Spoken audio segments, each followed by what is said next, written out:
ओम शांति। आज मीठे मीठे श्री बाबा ब्रह्माचंद द्वारा कहते हैं, मीठे मीठे बच्चे, बाबा हमें सबसे पहले कौन सी सावधानी दिलाते हैं कि अपने को आत्मा समझो। मैं आत्मा निराकार परमपिता परमात्मा की संतान हूँ। अब मैं आत्मा क्या सुनूंगी? जो मेरे परमात्मा बाप ने ब्रह्मा मुख द्वारा ज्ञान की बातें सुनाई हैं, वह मैं सुनती हूँ। बाप बैठ बच्चों को समझाते हैं, क्योंकि बाबा कहते हैं मेरे जो बच्चे समझदार थे अब सब बेसमझ बन गए हैं। इसलिए मैं उनको हर 5000 साल में एक बार आकर समझदार बनाता हूँ। 5000 वर्ष पहले भी तुमको समझाया था और दैवी कर्म करना सिखलाया था। फिर तुम 5000 साल में चक्कर काटते काटते आसुरी कर्म करना सीख जाते हो। तुम देवी देवता धर्म में आए थे, फिर ड्रामा के प्लान अनुसार पुनर्जन्म लेते लेते और कलाएं कमती होते होते यहाँ प्रैक्टिकली बिल्कुल ही नील कला हो गए, क्योंकि यह है ही तमो प्रधान रावण का राज्य। यह रावण राज्य भी पहले सतो प्रधान था, फिर सतो रजो तमो बना, अब तो बिल्कुल ही तमो प्रधान हो गया है। क्योंकि द्वापर से जब शुरू था तब इतना तमो प्रधान नहीं थे, अब तो घोर तमो प्रधान हो गया है। अब इसका अंत होने वाला है। रावण राज्य को कहा जाता है असुरों का राज्य। रावण को जलाने का फैशन भी भारत में ही है। राम राज्य और रावण राज्य भी भारतवासी ही कहते हैं ना। राम राज्य होता ही है सतयुग में, रावण राज्य होता है कलयुग में। ये बड़ी समझने की बातें हैं। बाबा को तो वंडर लगता है, जो अच्छे अच्छे बच्चे पूरी रीति न समझने के कारण अपनी तकदीर को लकीर लगा देते हैं। रावण की अवगुण एकदम आत्मा पर चटक पड़े हैं। दैवी गुणों का खुद भी वर्णन करते हैं, परंतु धारण नहीं कर सकते, क्योंकि आत्मा में वो शक्ति नहीं है ना। अब आत्मा में शक्ति कौन देगा? आत्मा का बाप परमात्मा ही तो देगा। कोई मूर्ति पूजा से या साधु संत को याद करने से या गंगा स्नान करने से आत्मा में शक्ति थोड़ी आएगी दैवी गुणों को धारण करने की। वो तो परमात्मा ही आत्माओं में शक्ति भरते हैं। बाप ने समझाया है, तुम वो ही देवी देवता थे, तुमने ही तो 84 जन्म लिए हैं। तुमको फर्क बताया है ना, तुम क्यों तमो प्रधान बने? क्यों बने हैं? क्योंकि हम विकारों के वश होकर कर्म करते हैं। हमारे सब कर्म विकर्म होते हैं ना। विकर्म अर्थात विकारों के वश किए हुए कर्म। क्योंकि ये रावण का राज्य है, यहाँ पे विकारों के बिना काम होता ही नहीं है। परंतु बाबा कहते हैं अब तो मैं अपना राज्य स्थापन कर रहा हूँ, अर्थात परमात्मा राम का राज्य स्थापन होने वाला है। वहां पे तुम्हारे कर्म अकर्म होंगे, वहां पे विकर्म नहीं होते। अर्थात वहां पे जो कर्म होते हैं हम आत्मिक बल से करते हैं, उसका ना बुरा फल मिलता है ना अच्छा। बस कर्म करते हैं आत्मिक स्थिति में होकर। रावण है सबसे बड़ा दुश्मन, जिसने ही भारत को इतना कंगाल तमो प्रधान बनाया है ना। राम राज्य में इतने आदमी नहीं होते। राम राज्य अर्थात परमात्मा का राज्य सतयुग त्रेता में, वहां पे इतने आदमी नहीं होते। वहां तो एक ही धर्म होता है। यहाँ तो सब में किसकी प्रवेशता है? भूतों की। बाबा कहते हैं सबसे बड़े भूत तो ये हैं, काम का काम भूत, लोभ भूत, मोह भूत, अहंकार भूत। ये सब भूत हैं। असल में तो मनुष्य को इनको भगाना चाहिए। वो जो बुरी आत्माएं होती हैं वो थोड़ी कुछ करती हैं। उन्हें तो वो तो तुम्हारी कुछ हानि नहीं पहुंचाएंगी। तुम बाबा को याद करो तो कोई भी तुम्हें हानि नहीं पहुंचाएंगी। असल में तो इन भूतों को भगाना मुश्किल है। वो तो एक बार ही भगाओ तो भाग जाती हैं, परंतु ये काम क्रोध लोभ मोह अहंकार का भूत तो भागता ही नहीं। इनको भगाने में बहुत मेहनत करनी पड़ती है। इनको भगाने के लिए तो सच्ची सच्ची परमात्मा की याद चाहिए, वो भी अपने को आत्मा समझ के लिए। हम अविनाशी है ना, यह शरीर तो विनाशी है, लेकिन हम ये भूल गए हैं। शरीर विनाशी है, यह भूलने के कारण ही जब कोई शरीर छोड़ते हैं तो कितना रोते हैं। कोई कोई तो साल भर रोते ही रहते हैं। कोई कोई तो ऐसा पागल हो जाते हैं कि बस समझते नहीं, शरीर ही तो गया है, आत्मा दूसरा शरीर लेकर फिर आके मिलेगी, इसमें रोने की क्या बात है। आत्म अभिमानी बनते ही नहीं है। देह अभिमान बहुत है लोगों में। देह अभिमान और आत्म अभिमानी में रात दिन का फर्क है। सत्युग में रोना होता ही नहीं। कोई शरीर छोड़ता है तो वहां पे भी खुशी के बाजे बजते हैं। क्यों? क्योंकि पता है ना, आत्मा नया चोला लेगी तो खुशी होगी ना। आजकल तो शरीर भी कैसे रोगी वाले होते हैं ना। आत्म अभिमानी देवी देवता सारे विश्व के मालिक बन जाते हैं। पूरी विश्व में एक भारत ही तो खंड होगा, तो पूरे विश्व के मालिक हम ही बनेंगे ना देवी देवता, और तो कोई होगा ही नहीं। पूरी विश्व पर हमारा राज्य होगा। देह अभिमान होने के कारण अब हम कितने कंगाल बन पड़ते हैं ना। भारत सोने की चिड़िया था, बल कहते भी हैं परंतु समझते नहीं। सोने की चिड़िया था, भारत में पहले सोना ही सोना था, हीरे ही हीरे थे। शिव बाबा आते ही हैं हमारी बुद्धि को दैवी बुद्धि बनाते। बाप कहते हैं, मीठे मीठे बच्चों, तुमको मैंने विश्व का मालिक बनाया था, फिर तुम इतने गरीब कैसे बन गए हो। देखो तुम्हें तो पत्ते भी खाने को नहीं मिलते, क्या क्या खाते रहते हो ये सब। तुम जब सत्युग में थे तो कितना कुछ माल था ना खाने के लिए। कब सुना भी नहीं कि हमने सत्युग में राज्य किया। आज से पहले कभी हमें ऐसा किसी ने बोला? नहीं बोला ना। ये तो सत्युग स्थापन करने वाला बाप ही हमें सब कुछ आके बता सकता है कि तुम पहले क्या थे, अब क्या बन गए। अब बाबा हमें इतने ऊंचे कर्म करना सिखला रहे हैं, जिनके कारण हम विश्व के मालिक बनते हैं। कर्म बिगड़े हैं तभी तो कंगाल बने हैं ना। अब इसीलिए बाबा कहते हैं अपने कर्मों को सुधारो। सोना उठना बोलना खाना खाना सब कर्म होता है। कर्म करना ऐसे नहीं कि धंधा दूरी करना ही सिर्फ कर्म है। तुम सुबह से लेकर रात तक कर्म ही तो करते हो। तुम्हारा सोना भी कर्म है, खाना भी कर्म है, बात करना भी कर्म है। सब कर्म ही तो है। इन सभी कर्मों को सुधारना है। कर्मों की ही बात है। मनुष्य आसुरी कर्म करते हैं तो वह कर्म विकर्म बन जाते हैं। सत्युग में तो तुम्हारे कर्म अकर्म होते हैं। वहां कर्मों का खाता नहीं होता है। क्यों? सत्युग में ना बुरे कर्म का खाता बनता है ना अच्छे कर्म का। क्योंकि वहां तो सब कुछ अभी जो हम पुरुषार्थ कर रहे हैं उसका फल ही मिलेगा ना। वहां पे ना कुछ जमा होगा ना घाटा, अभी जो जमा हो रहा है वही मिलेगा।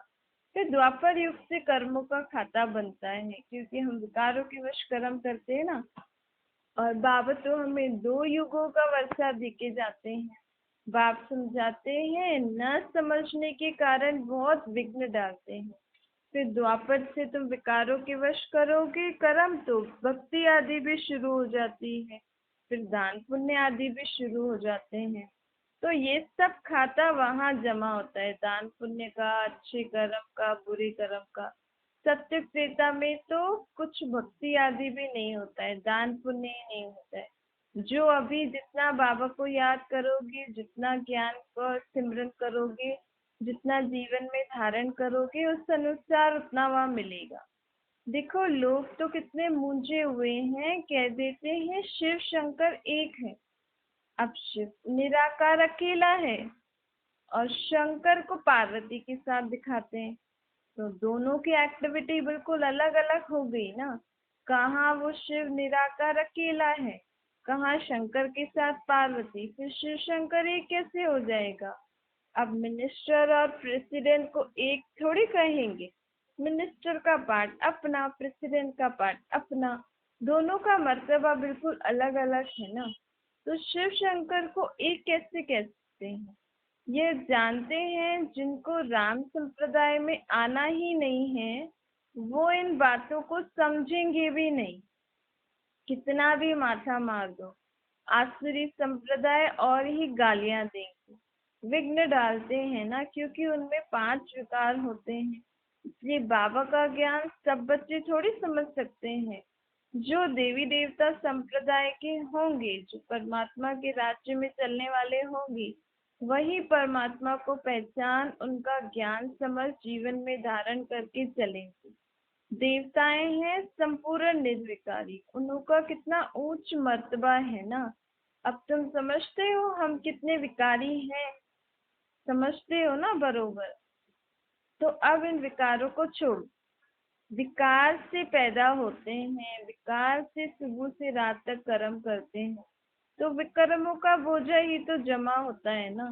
देखो सन्यासियों भल वो अपने जप तप से आत्मा को पवित्र बनाते हैं, लेकिन उनका शरीर तो विकार से पैदा हुआ है ना, फिर जाके सन्यास करते हैं।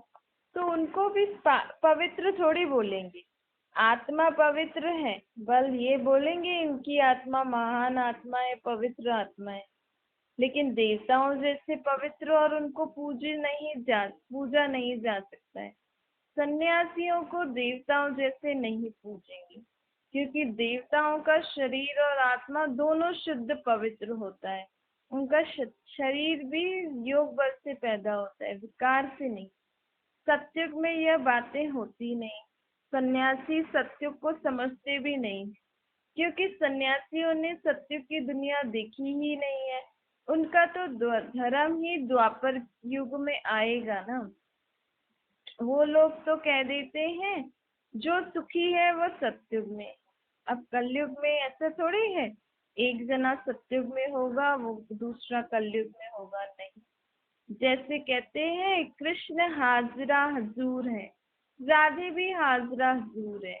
अनेक मतांतर, अनेक धर्म है ना।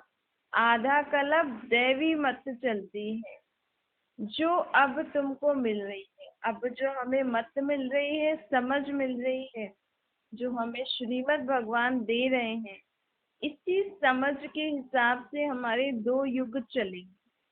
तो जो अच्छी रीति बाप की मत समझ जाएगा और अपने जीवन को उसी रीति चलाएगा, तो वो सत्युग त्रेता में आएगा। और जो और खुद भी धारण करेगा, औरों को भी धारण कराएगा, पावन बनेगा। बहुत एक्यूरेट बाबा के मत पे, मतलब बाबा ने जो बोला वो हाँ जी करके चलेगा, वो वहां पे उच्च पद पाएगा। तुम ही ब्रह्मा मुख वंशावली, फिर जाके क्या बनोगे? विष्णु की वंशी, फिर चंद्रवंशी बनते हो, क्योंकि आत्माओं को पुनर्जन्म तो लेना ही है ना। ये दोनों डिनाइस्टी हैं, और अभी हम ब्राह्मण कुल के हैं, क्योंकि अभी राजा रानी कोई नहीं है। अभी तो शिव बाप, ब्रह्मा माँ और हम सब भाई बहन हैं। तो इसको कुल कहेंगे, छोटा सा परिवार कहेंगे, जहाँ पे माँ बाप हमें शिक्षा दे रहे हैं। फिर हम ही ब्राह्मण बच्चे जाके सत्युग में महाराजा महारानी बनेंगे। यहाँ पे कोई राजा ही नहीं है। साथ अभी जो हम बाबा के बच्चे बने हैं, हम में कोई राजा ही नहीं है, बड़ा तो हमारा बाप ही है। यह भी तुम समझते हो ना। तुम्हारे में भी कोई कोई अच्छी रीति समझते हैं, कोई कोई अच्छी रीति नहीं समझते।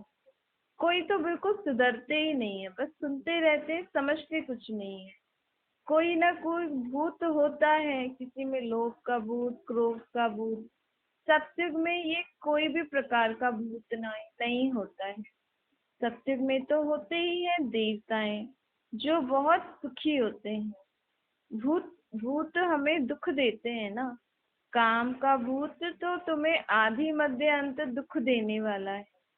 काम कटारी चलाना भी एक हिंसा है। हिंसा भी 2 प्रकार की होती है, एक तो लड़ाई झगड़े करने वाली हिंसा, एक काम कटारी चलाना। इसमें बहुत मेहनत करनी पड़ती है। बाप कहते हैं अपने को शरीर में रहकर मैं आत्मा हूँ, ये समझो। अब हम दोनों ने अपने बाप को पहचाना है, तो स्त्री पुरुष भाई भाई बहन हो गए ना। भाई बहन समझने से फिर क्रिमिनल दृष्टि नहीं जाएगी। ये युक्ति बताते हैं। क्यों? क्योंकि अभी जितना आत्मा पवित्रता की शक्ति धारण करेगी, तो सत्युग में जाकर योग बल से काम चलाना पड़ता है ना। सत्युग में तो सब योग बल से ही कार्य होता है।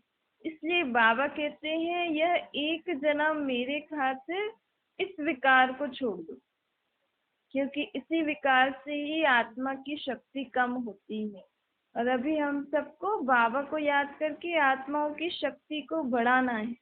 इसलिए बाबा कहते हैं, अपने को आत्मा आत्मा भाई भाई समझो। पति पत्नी हो तो भाई बहन समझ के चलो। आत्मिक नाते तो भाई भाई हो, लेकिन फिर शरीर में आकर भाई बहन समझ के चलो। लोगों को यही बताओ कि हम सब दोनों पति पत्नी है, लेकिन अंदर भावना रहनी चाहिए हम भाई बहन। क्योंकि फिर इस विकार को छोड़ने में आसानी होती है। हर बात में हिम्मत चाहिए। सत्युग में उच्च पद पाना है, तो इस जन्म में इस विकार को छोड़ना है। कोई कह देते हैं शादी नहीं करोगे तो घर से निकाल के बाहर कर देंगे, परंतु बाबा कहते हैं, इसमें हिम्मत चाहिए। जब तुम्हारी आत्मा का बाप कह रहा है ये एक जन्म पवित्र रहो, तो फिर अपनी हिम्मत से कदम आगे बढ़ाना चाहिए। बाबा की याद में रहकर अपने आप को सेफ रखना है ना, जितना रख सकते हो। लोग तो कुछ भी बोलते रहेंगे। लोगों को थोड़ी पता है अभी आगे कौन सी दुनिया आने वाली है, उस दुनिया में हमें क्या क्या कैसे कैसे करना है। तुमने समझा है, तुम उस दुनिया में चलने के लिए तैयार हो, तो तुम बाबा की याद में हिम्मत करो, तो फिर बाबा भी मदद करेंगे ना। बच्चा हिम्मत करेगा तभी तो बाप मदद करेगा ना। बच्चा ही हिम्मत नहीं करेगा तो माँ बाप क्या कर सकते हैं। तुम बच्चे बहुत पद्मा पदम भाग्यशाली बन रहे हो। ये सब कुछ कलयुगी दुनिया का खत्म होके फिर यहाँ पे सत्युगी दुनिया का नया सब कुछ बनेगा। कलयुगी दुनिया में जो भी कुछ है, ये कलयुगी शरीर भी सब मिट्टी में मिल जाएंगे। कोई तो अच्छी रीति हिम्मत रख चलते हैं, कोई तो हिम्मत रखते ही नहीं है, कोई चलते चलते फिर छोड़ देते हैं। इसमें मुख्य है बाबा में निश्चय, अपनी हिम्मत रखनी चाहिए। बाप हर बात समझाते रहते हैं, फिर अंत में नहीं कहना कि बाबा ने हमें कुछ नहीं बताया। नहीं, बाबा कहते हैं जितना मुझे याद करते रहोगे उतना बातें भी बाबा की समझ में आएगी और मदद भी मिलती रहेगी। भारत का प्राचीन या राजयोग तो मशहूर है ना। इस योग से ही तुम विश्व के मालिक बनते हो। पढ़ाई सोर्स ऑफ इनकम कहा जाता है ना पढ़ाई को। पढ़ाई से ही नंबरवार तुम ऊंच पद पाते हो। भाई बहन के संबंध में भी कई बार बुद्धि चलायमान हो जाती है। इसलिए बाबा इससे भी ऊंच ले जाते हैं कि अपने को आत्मा आत्मा भाई भाई समझो। दूसरे को भी आत्मा, मैं भी आत्मा, हम सब भाई भाई हैं, तो दूसरी दृष्टि जाएगी नहीं। शरीर को देखने से ही बुरे ख्यालात आते हैं। बाप कहते हैं, बच्चे अब अपने को अशरीरी आत्मा समझो, देही अभिमानी बनो। अपने को आत्मा समझो, मैं आत्मा अविनाशी हूँ, मैं आत्मा शुद्ध पवित्र हूँ, बाप का बच्चा हूँ। इस शरीर से मैं पाठ बजा रहा हूँ। फिर शरीर से अलग हो, पाठ बजाया, फिर ऐसा सोचो अब मैं शरीर से अलग हूँ, बाप के साथ बैठी हूँ। जैसे दुनिया में जो एक्टर्स होते हैं उनका भी पार्ट पूरा होता है तो कपड़ा बदली कर देते हैं ना, तो यहाँ पे भी हम शरीर में आए, अपना कार्य किया, फिर शरीर रूपी कपड़े को बुद्धि से सोचो अब मैं इस शरीर रूपी कपड़े को छोड़ बाबा के पास जाके बैठी हूँ। अव्यक्त वतन में बैठो या परम धाम में बैठ जाओ, तुमको भी अब ये पुराना शरीर छोड़ना है ना। फिर जाके हम सत्युग में नए कपड़े लेंगे। इस समय आत्मा भी तमो प्रधान तो शरीर भी तमो प्रधान। तमो प्रधान आत्मा मुक्ति में कैसे जा सकती है? पवित्र हो तब ही अपने घर परम धाम, मुक्ति धाम, शांति धाम में जा सकती है। बिना पवित्र हो आत्मा भी परम धाम में नहीं जा सकती। अपवित्र आत्मा वापस जा ही नहीं सकती है। यह झूठ बोलते हैं कि फलाना ब्रह्म में लीन हो गया। बाबा कहते हैं कि एक भी मेरे पास परम धाम में नहीं आ सकता है। वहां तो जैसे सीजरा सा बना हुआ है ना, जैसे यहाँ सीजरा बनाते हैं ना, किसी की अलग अलग कास्ट का सीजरा बनता है ना, तो वहां पे भी ऊपर भी सीजरा बना है। पहले शिव बाबा, फिर देवता घराने की आत्मा, फिर अलग अलग धर्म वाली आत्मा, एक उल्टे कल्प वृक्ष के रूप में बना हुआ है। तो वो सीजरे में सभी आत्माओं की अपनी अपनी जगह फिक्स है। तो उस जगह में जाने के लिए सबको इकट्ठा जाना पड़ता है। तो इसीलिए ड्रामा के बीच में कोई भी आत्मा बीच में ऊपर नहीं आ सकती है। एक तो आत्मा पावन नहीं है, पावन करने के लिए निराकार बाप को याद करना होता है। और भक्ति में तो कभी भी हमें किसी ने ऐसा नहीं सिखाया है कि अपने को आत्मा भ्रुकुटी के बीच में, मैं आत्मा इधर बैठी हूँ और मेरा बाप परमात्मा बाप निराकार है, उस रूप में तो हमने कभी भी परमात्मा को याद नहीं किया, तो हम पावन कैसे बनेंगे? एक तो पहली बात कि मैं पावन आत्मा नहीं, दूसरा मुझे वहां पे अपनी जगह पे जाके बैठना है। इसलिए बाबा कहते हैं सीजरा अधूरा नहीं होता है। तो सीजरे को, पूरे के पूरे सीजरे को इकट्ठा जाना है। इसलिए वापस भी हम सभी आत्मा इकट्ठी जाती हैं पावन बनती। यह हमें बाबा ने बताया है। बाबा कहते हैं गीता में तुम ब्राह्मणों का कोई भी नाम आदि नहीं दिखाया है। देखो, जब तक ब्राह्मण, ब्रह्मा मुख वंशावली ब्राह्मण कुल न स्थापन हो, तब तक फिर देवता धर्म कैसे आएगा? तो मुख्य धर्म, मुख्य कुल तो ये है ना, ब्राह्मणों का कुल, जो अभी बाबा ने आकर स्थापन किया है ब्रह्मा मुख। इनके बगैर सृष्टि की आदि का धर्म आ कैसे सकता है? तो कितनी बड़ी भूल कर दी है ना। तो गीता में ब्राह्मणों का भी वर्णन होना चाहिए कि आखिर ब्राह्मणों का धर्म किसने स्थापन किया, उसकी पालना करने वाला कौन है। दुनिया में जो कलयुगी मनुष्य है वो तो है विकारी ब्राह्मण। अभी बाबा ने आकर हमें निर्विकारी ब्राह्मणों का धर्म स्थापन किया है। निर्विकारी बनना है ना बाप की याद से। बाबा कहते हैं यह नाम रूप देखने से बहुत ही विकल्प आते हैं, बुरे विचार आते हैं ना, इसीलिए शरीरों को देखो ही नहीं, तो फिर बुरे विचार भी नहीं आएंगे। भारत कितना पवित्र था जो मैंने स्थापन किया था, उसको शिवालय कहा जाता है। यह ज्ञान भी कोई में नहीं है। बाकी शास्त्र आदि जो है वह सब भक्ति मार्ग के कर्म कांड है। सत्युग में सब सदगति में होते हैं, इसलिए वहां कोई भी प्रकार की भक्ति पुरुषार्थ आदि कुछ नहीं होता है। यहाँ सब गति सदगति के लिए पुरुषार्थ करते हैं। क्यों? क्योंकि सभी आत्माएं दुर्गति को पाई हुई है ना। गंगा स्नान करने जाते हैं तो गंगा का पानी सदगति देगा क्या? क्या अभी तक तुम सदगति को प्राप्त किया? तुमने कितनी बार गंगा स्नान किया है? कितने तुम्हारे पाप धुले? पाप धुलते तो तुम्हारे जीवन में तो खुशियां ही खुशियां आ जाती हैं। दुनिया में और ही दुख बढ़ता जा रहा है। तो इसका मतलब गंगा के पानी से हमारी सदगति नहीं हो रही है ना। तो अब पावन कौन बनाएगा? तो बाबा आकर हमें पावन बनने की मत देते हैं, जिस मत पे चल के हम देवता बनेंगे। देवताएं सत्युग त्रेता में रहते हैं। थे हम ही आत्माएं, जो हमारे शरीर के अंदर आत्मा है वही सत्युग में दैवी चौला लेके पाठ बजा के आई है। अब क्योंकि मैं आत्मा में शक्तियां नहीं है मुझ आत्मा में, और मैं आत्मा विकारी बन गई हूँ, तो अब मैं इस चोले में कलयुग की दुनिया में असुरों जैसा पाठ बजा रही। अब मैं जब फिर से बाप को याद करूंगी, दैवी गुणों की धारणा करूंगी, तो फिर से मुझे सत्युग त्रेता में कौन सा पार्ट बजाने को मिलेगा?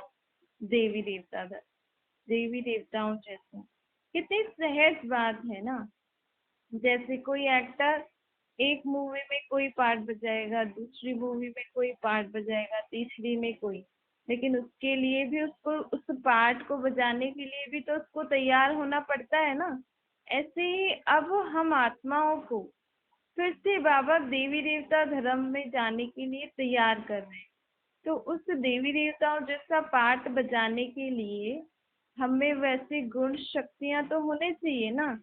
ये बाबा कहते हैं बच्चे अपने को आत्मा समझो, बाप को याद करो और सत्युगी नई दुनिया में चलने के लिए अपने को तैयार करो। अच्छा, मीठे मीठे सिकलती बच्चों प्रति माता पिता बाप दादा का याद प्यार और गुड मॉर्निंग। रूहानी बाप की हम सभी रूहानी बच्चों को नमस्ते। हमारी भी रूहानी माता पिता बाप दादा को याद प्यार गुड मॉर्निंग और नमस्ते। वरदान है सर्व प्राप्तियों को स्मृति में इमर्ज रख, सदा संपन्न रहने वाली संतुष्ट आत्मा बनो। संगम युग पर बाप दादा द्वारा जो भी आत्मा को प्राप्तियां हुई हैं, चाहे ज्ञान की, चाहे खुशी की, चाहे शांति की, जो भी आपकी आत्मा को जो भी अच्छा लग रहा है, तो उनकी स्मृति हमेशा रखनी चाहिए। तो क्या होगा, इससे क्या होगा, हम कभी भी हलचल में नहीं आएंगे। आत्मा को जो अंदर प्राप्ति मिल रही है, अगर सदा वो उसको स्मृति में रखेगी, तो जीवन में कोई भी बात आएगी तो वो प्राप्ति के नशे में अगर आत्मा रहेगी तो उन परिस्थितियों में आत्मा हलचल में नहीं आएगी, सदा अचल रहेगी। संपन्नता अचल बनाती है ना, हलचल से छुड़ा देती है। जो सर्व प्राप्तियों से संपन्न हैं, वे सदा राजी, सदा संतुष्ट रहते हैं। संतुष्टता सबसे बड़ा खजाना है। जिसके पास संतुष्टता का खजाना है, उसके पास सब कुछ है। एक संतुष्टता का गुण कहो, शक्ति कहो, जो भी आप कहो, लेकिन अगर ये किसी आत्मा में होती है ना, तो उसके अंदर सारी गुण शक्तियां आप ही आ जाती हैं। तो वह यही गीत गाते हैं कि मुझे पाना था वो मैंने पा लिया। अगर मनुष्य आत्मा के जीवन में संतुष्ट आ जाए तो वो यही कहेगा, जो मुझे पाना था वो मैंने पा लिया। स्लोगन है, मोहब्बत के झूले में बैठ जाओ तो मेहनत आप ही छूट जाएंगी। अच्छा, ओम शांति।